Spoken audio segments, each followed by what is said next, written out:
বঙ্গীয় হিন্দু জাগরণ মঞ্চের ডাকে কাশ্মীরের পেহেলগাম ও মুর্শিদাবাদ মোতাবাড়ি সহ বিভিন্ন জায়গায় যে হারে হিন্দুদের উপর অত্যাচার বেছে বেছে অত্যাচার করা হচ্ছে, এদিন তারই প্রতিবাদে মিছিলে ডাক দেন বঙ্গীয় হিন্দু জাগরণ মঞ্চ। এই মহা মিছিলে উপস্থিত ছিলেন বিজেপির যুব মোর্চা নেতা ইন্দ্রনীল খা, বিজেপি নেতা রুদ্রনীল ঘোষ, তমগ্ন ঘোষ, পাপিয়া অধিকারী ও স্বামী কার্তিক মহারাজ। এই মিছিল থেকে হিন্দুদের রক্ষা করার বার্তা দেওয়া হয় এদিন।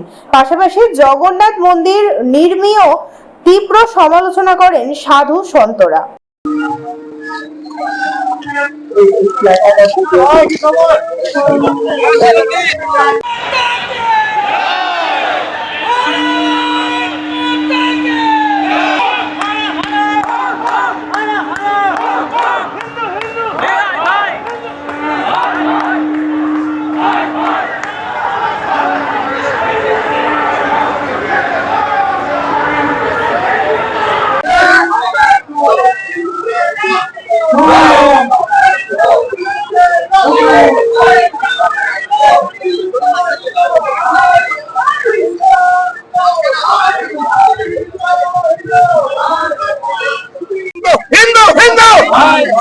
তোমার সাথে আমার যতই বিরোধ হোক, তুমিও হিন্দু, আমিও হিন্দু। হিন্দু হিন্দু হিন্দু হিন্দু হিন্দু হিন্দু। মহারাষ্ট্রে হিন্দু, পশ্চিমবঙ্গে হিন্দু, কলকাতাতে হিন্দু, এই রাস্তাতে হিন্দু, এই রাস্তাতে হিন্দু, এই রাস্তাতে হিন্দু। হিন্দু তুমি চিন্তা করো, হিন্দু তুমি চিন্তা করো, হিন্দু তুমি চিন্তা করো।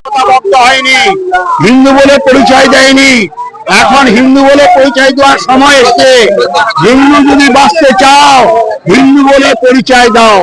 আর আমরা সংকল্পবদ্ধ হয়েছি, হিন্দুর মান, হিন্দুর দাবি, হিন্দুর অধিকার এক চুল ছাড়িব না। আর তাই আমরা পথে নেমেছি।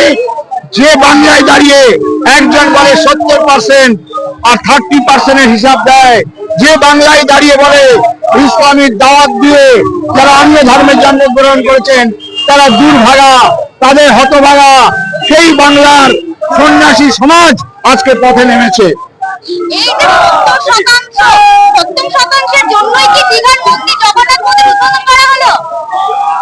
সেটা তারা রাজনীতি করছেন না ধর্মনীতি করছেন, সেটা তাদের ব্যাপার।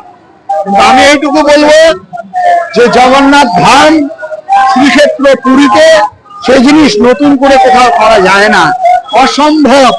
তার মধ্যে যে অহংকার প্রকাশিত হবে, তার মধ্যে যে দাম্ভিকতা প্রকাশ হবে, তার মধ্যে যে ক্ষতি সাধন হবে, ধর্মের অনাচার তার সঙ্গে সঙ্গে প্রমাণিত হলো যে যেদিন ওখানে জগন্নাথ ধাম অক্ষয় তৃতীয়ার দিন, সেদিন হোটেলে মানুষগুলো মারা যাচ্ছে, সেদিন হাসপাতাল অন্ধকার হয়ে যাচ্ছে। এটাই প্রমাণিত হবে আগামী দিন। পরিষ্কার ভাষায় লেখা আছে পুরীর জগন্নাথ মন্দিরে কোনো বিধর্মী মানুষের প্রবেশ নিষিদ্ধ। এটা তো জগন্নাথ মন্দির একটা কালচারাল সেন্টার করেছেন। এটা তো সেখানে আমোদ ফুর্তি করতে যাওয়ার জন্য, ভক্তি নিয়ে যাওয়ার, যেটা পুরীতেই হবে সেখানে ভক্তি ভাব নিয়ে যাবে, সেখানে নম্রতা নিয়ে যাবে। এখানে তো তা হয়নি, যার জন্য সেই দিনে অনেকগুলো পকেট মার হয়ে গেছে, প্রচুর মোবাইল চুরি হয়ে গেছে, টাকা চুরি হয়ে গেছে। এবং আর থামুন, এই গ্রাম বাংলার মানুষ ওই যখন দীঘায় যাবে স্নান করতে গিয়ে কত মানুষ মারা যাবে আগামী দিনে, সেটা আপনারা মিডিয়ারা দেখবেন। এটা হতে পারে না। তার পরবর্তীকালে কালকে জগন্নাথ মন্দির প্রতিষ্ঠা করছে মুখ্যমন্ত্রী, কিভাবে দেখছেন বিষয়টা? কিছুই দেখছেন না, ঠাকুরের কাছে বলছে যেন কাশ্মীর মুসলমান আজ যেন না হয়, এরকম করে ভাবো না। উনি তো আমাদের মুখ্যমন্ত্রী, তবে আমাদের পয়সায় হয়েছে। উনি প্রসাদ পাঠাবেন আমাদের ঘরে ঘরে, ওনার মুখ দিয়ে 26 ওনাকে ভোট দিতে হবে, এগুলো যেন না করেন। ভোটটা হবো 26 ভোটের কারণে কি এই জগন্নাথ মন্দির প্রতিষ্ঠা করা? একদম, কিন্তু হিন্দুর প্যাশন, হিন্দুর আবেগ ইজ নট ফর সেল। আমাদের আবেগ, আমাদের প্যাশনকে কেনা যায় না।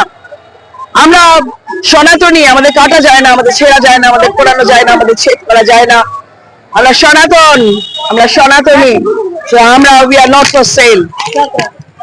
তৃণমূলের কিছু অংশের তরফ থেকে জানানো হচ্ছে রানী রাসমণি দক্ষিণে আর বলো না, রানী রাসমণির সাথে কোনোভাবে, রানী রাসমণি যে পুরো কলকাতায় রয়েছে না, পুরো কলকাতার বহু অংশ রানী রাসমণিদের।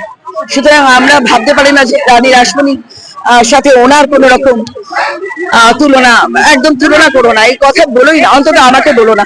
কালকে দিলীপ ঘোষকে দেখা গেল মন্দিরে, জগন্নাথ মন্দির দর্শনে। বেশ করেছেন, উনি ওনার মতো গেছেন, ওনার ইচ্ছে হয়েছে, উনি মন্দিরে গেছেন, ওখানে ঈশ্বর আছেন, উনি গেছেন, উনি ভেবেছেন ওখানে ঈশ্বর।